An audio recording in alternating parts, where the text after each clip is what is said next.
Regular call meeting, September 3rd, 2024. Mr. Lynn, would you lead us in prayer, please, sir? Let's pray.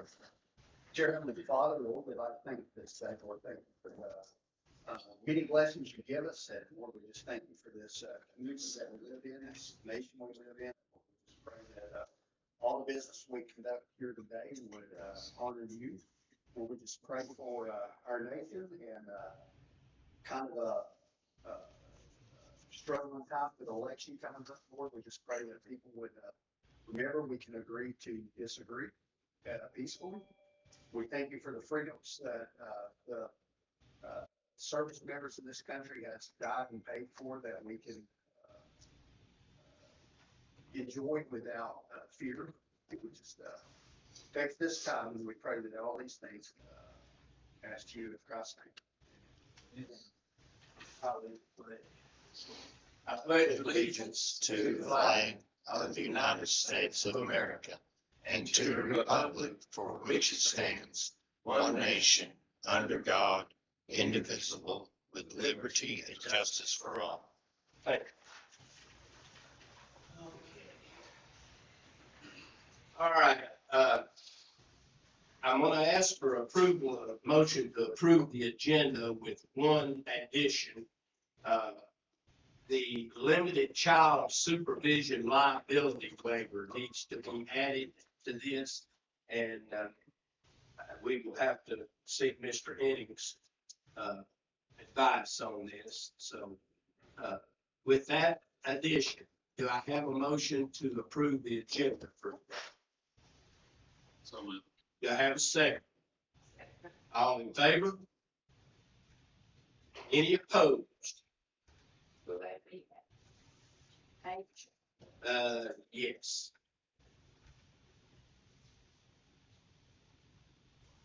Okay, do I have a motion to approve the minutes of the August meeting? Do I have a second? Second. All in favor? Any opposed?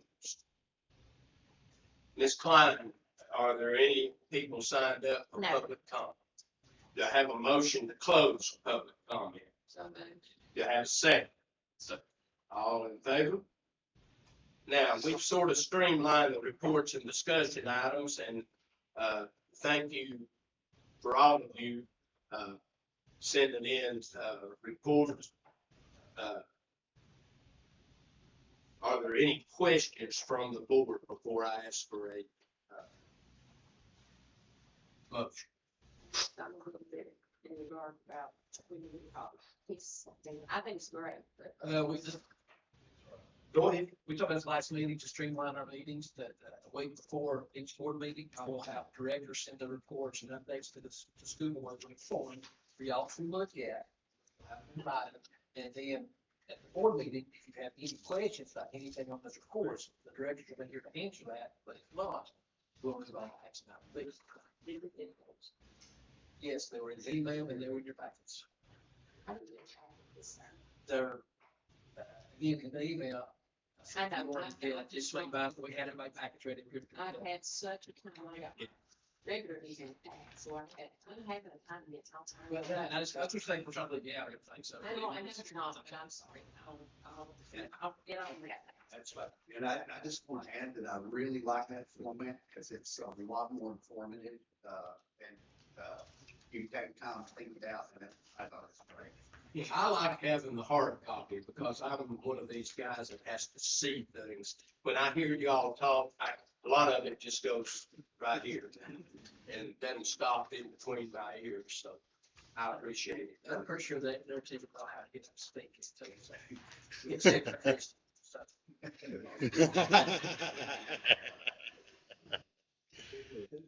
Except for Christians. No, I cost a lot, sorry. no. Turning into a roast in here. The, posted this all that. Yeah, why not? Well, we're giving copies to Kevin, so yes, they'll be in the minutes. You got it. Yes, I do. Yes, thank you. All right. Now, do I have a motion to accept the administrative updates, discussions, and questions? Do I have a motion to accept those? Do I have a second? All in favor? Okay, now, also, we have been given a copy of the field trips and questions for approval. Does anybody have any questions about the field trips? Now, we have been given the field trips even into the spring, which is the eighth grade trip that is in the spring to the Outer Banks. Your question? I can explain that if you need. Oh, okay, go ahead. Well, you know, we talked about last meeting too, with the field trips, you can, like, hires, you can vote, yeah, your name on the whole list unless you have discussions about it. I asked the principals to include the field trips for the end of the year, the big ones, because I feel they need to prove at the beginning of the year to start their fundraising and do all these things. Some of them already started their fundraising, but they start all these things and again, get to spring and some of their fundraising, things don't get approved, then you can have a lot of anger for the kids. So that makes sense. So we are here on that, any of the huge spring trips, I think needs to be, have y'all approve at the beginning of the year so they can start their fundraisers and things like that. And the elementary school has an interesting trip I read about. That's really interesting, what they're gonna be doing. So, appreciate it. Now, do I have a motion to approve the field trips as given to us? Do I have a second? All in favor? Any opposed? Now, last meeting, we were given the school handbooks for approval, and we did not vote on them. So, do I have a motion to approve the school handbooks as presented to us last week? Do I have a second? All in favor? Any opposed? Okay, Mr. Nelson, you are on for RMS female wrestling team. Can I speak where he does too? Okay. I'm going to ask him to come. They were not on your approved list of coach contracts, and I brought him to explain why they were not, that they need, it needs to be added. So that's why I told him to speak, and then, something we did not have last year, but we haven't had those issues. So as y'all are aware of this, or girl wrestling bill growing really big. For the past couple of years, middle schools had a girl wrestling club. And what they're doing, the club, or the club rules, they were like sanctioned by the middle schools or fit like the middle school bus. They got experience to go to the event, it was not excused because they went to school function, things like that. Or particularly mid-season last year, for it to become a middle school recognized sport. It involved third goal last year, we had is in the high 20s last year, participating in girls wrestling in middle school. So basically what I'm asking is if it can be, on y'all approval, a recognized, last year, under the club and at the end of year last year, when we had a coach, that coach was not on the approved list, it's not there to stop and anything like that, so if y'all approve it, the a middle school sport, and contract with the middle school, I think that coach would be a stop, one of the other coaches.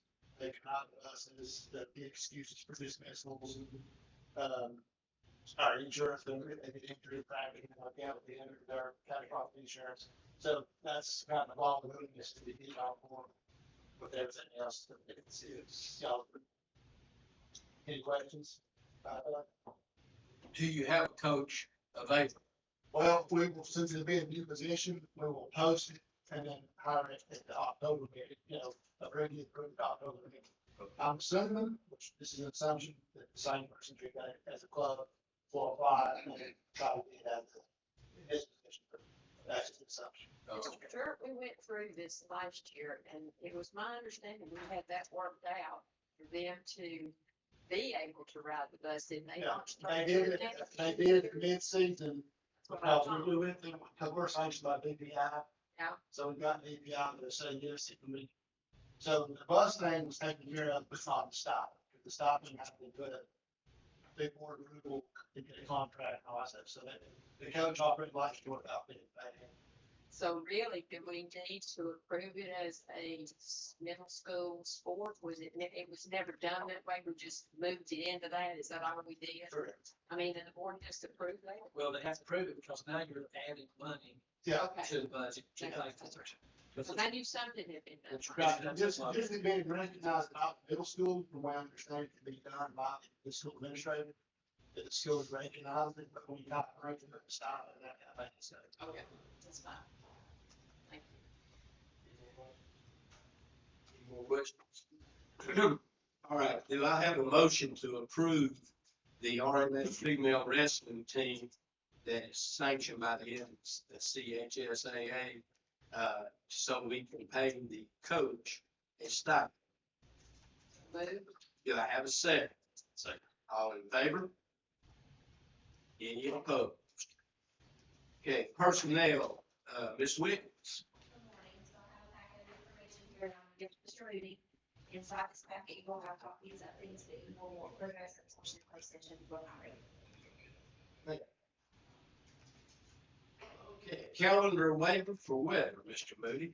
Yes, seems to be about this time, we, apply for a waiver to start a week, sooner if we meet the criteria. I'm going to submit this, but before I do, it has to be board approved. I can do so. Do I have a motion to approve Mr. Moody to seek the calendar waiver for weather? Do I have a second? Second. All in favor? Any opposed? Who seconded it? Thank you. Okay, Mr. Henning, board policies. Yes, Mr. Chairman and board members, good to see you all again. I do have some policy related matters to talk through with the board in closed session about. I do not have drafts of board policies to review with you this time. I'm begging your patience for one more month.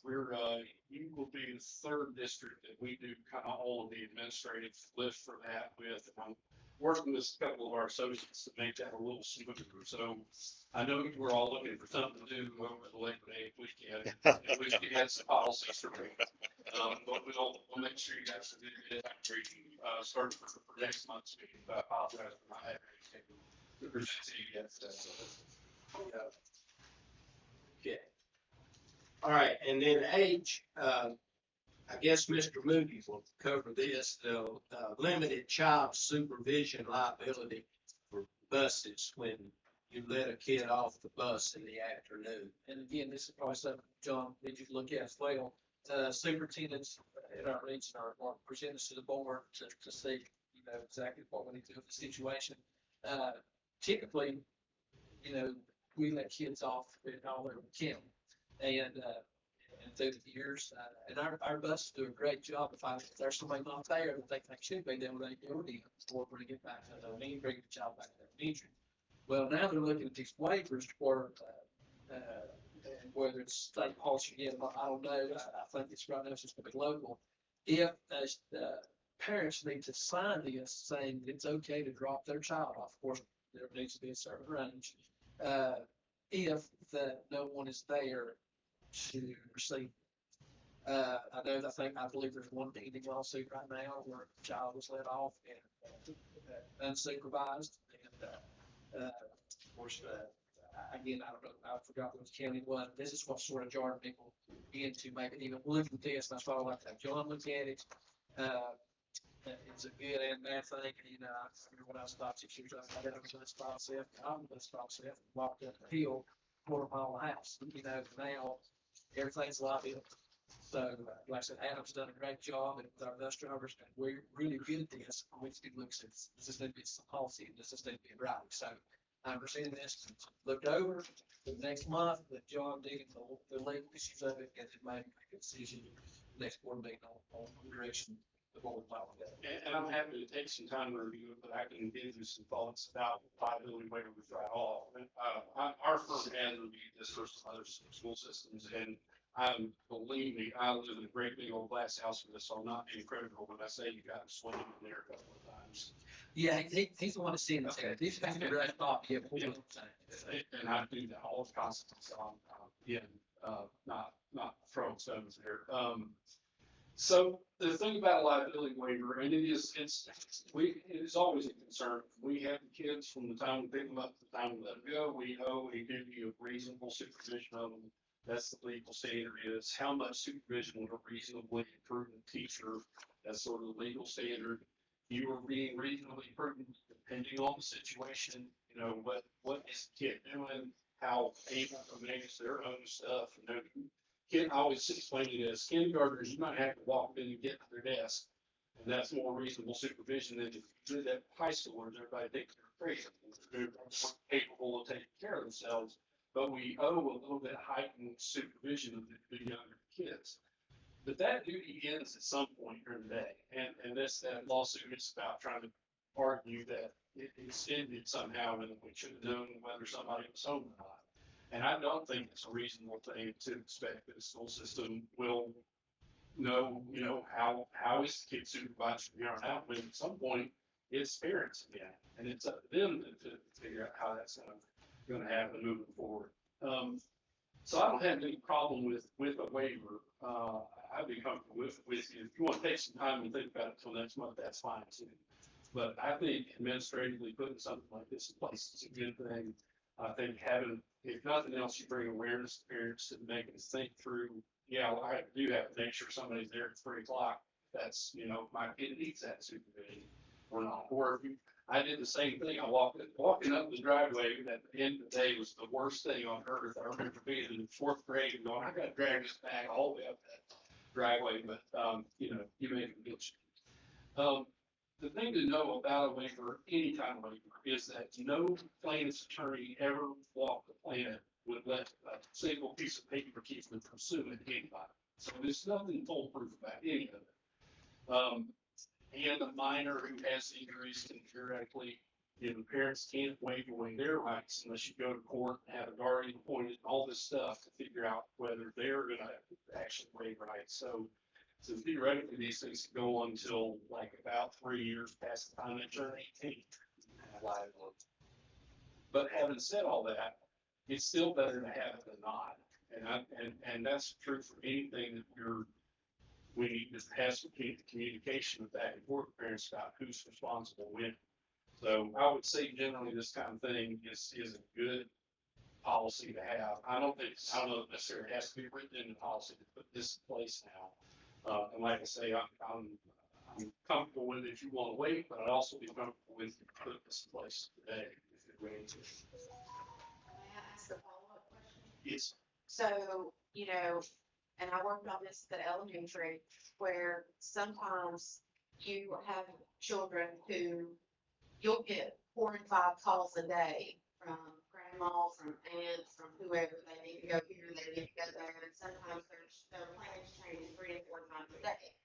So, and mom hasn't talked to dad or aunt and hasn't talked to, So, when I was principal at elementary, we put a guideline in place because we have children who have shared custody, that every child, and of course, when we were under COVID guidelines, every child got one bus route, one bus stop, and that was hard for people who shared custody. So and it's also hard working families. Sometimes you need to be picked up at home in the morning and dropped off at grandma in the afternoon because mom and dad's at work, you can't be home alone. So we said as a general rule that we're giving kids 2 bus stops on a schedule so that they just can't be flopped around everywhere. That accounts for custody. That accounts for morning and evenings. It gives families some flexibility.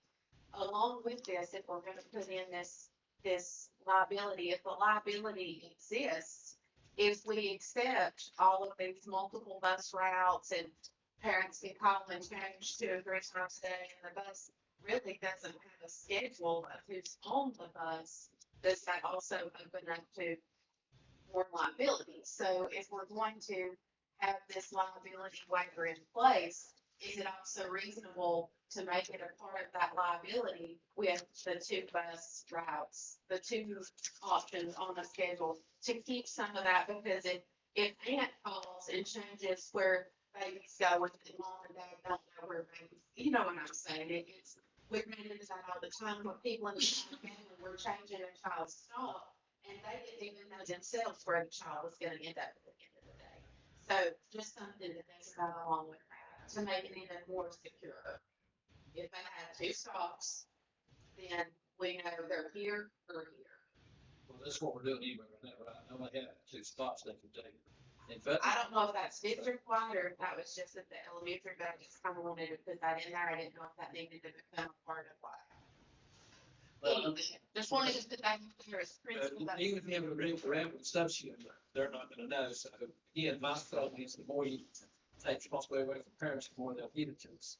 So saying that, again, I'm presenting it, some of the other people present it to boards and that's it, we can either adopt it, we do it, or like I said, I do think our budget, y'all agree do a good job of stopping.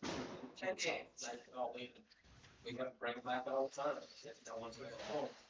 It's, I guess you just want to, that way. And I think the take home to that point is there isn't, this is also isn't, it's not a foolproof get out of, lawsuit free card. It's also not any substitute for a principal knowing the parents, knowing the situation. Unfortunately, and I started, you say like, even in good times, you call up and change what's gonna happen 3 or 4 times. That's not even the ones that are fighting over who's gonna say that happens constantly. So that's, whatever you do will not completely solve that need for principals to kind of stand in that breach, understand who they're dealing with, what each kid's sort of need is and how, to try to get that message across. I don't know, I guess some thought about whether to put it in a form or that you need a policy that says that. But yeah, it's good. And I'll just say something real quick, Stratton too, as our substitute bus drivers, they definitely need to know what's going on the bus. And the regular bus drivers need to leave as much information to the substitute bus driver as possible. And I have driven some great buses where they say, do not let this child off if there's not someone there. Sometimes, and they may not have anybody's reason they've not left anything, but if we put this in place, let's for sure make sure our substitute bus drivers know what's going on. And that regular bus drivers do put that information in place.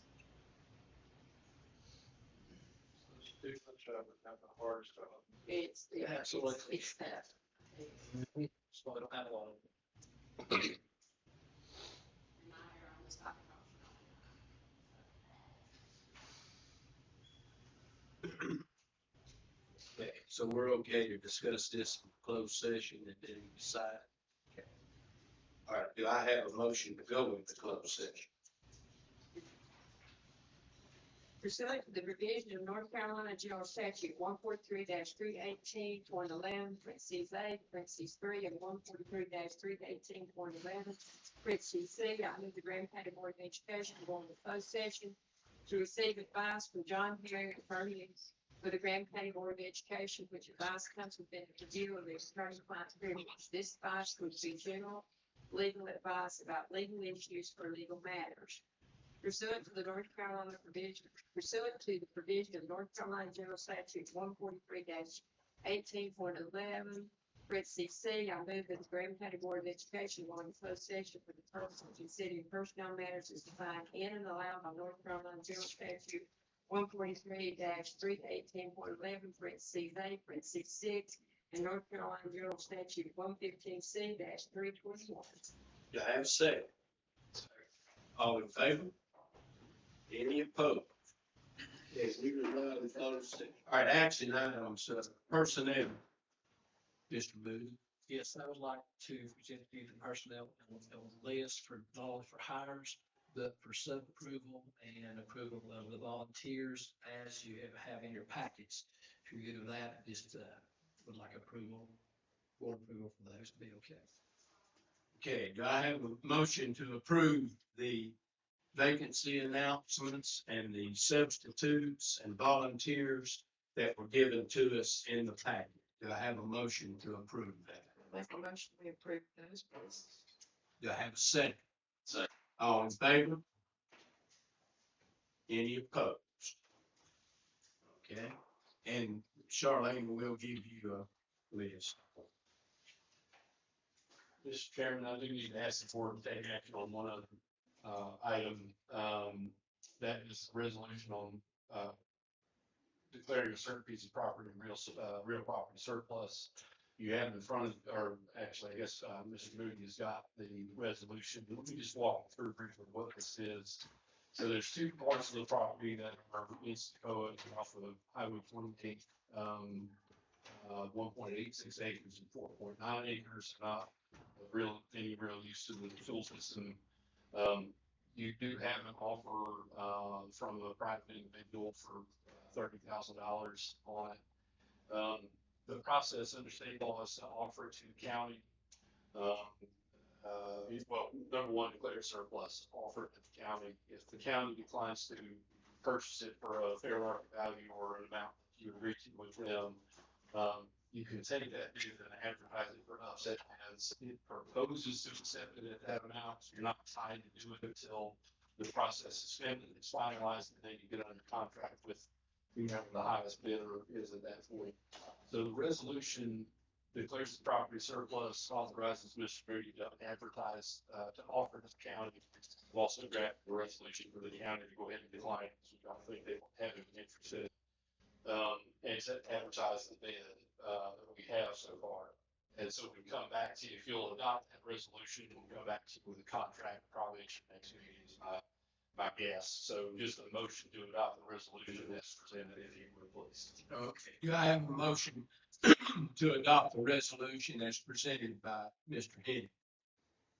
So, do I have a second? Second. All in favor? Who was the first? Chip? I think Okay, Chip made the motion and John Okay, seconded. thank you. All right. All right, I guess, is that it? Any announcements? Next board meeting is October 1st. October 1st, favorite time of 10. And I also like to announce that again, we're starting our Super Snack program today. We'll work in Kingston, and this will allow children to have a meal at 2:30, whether they're still hungry at the end of the day, or to take home with them. And it's free, it's all students at residential schools. So we're looking forward to having public since that. So, Have a motion to adjourn. So moved. Do I have a second? Second. All in favor?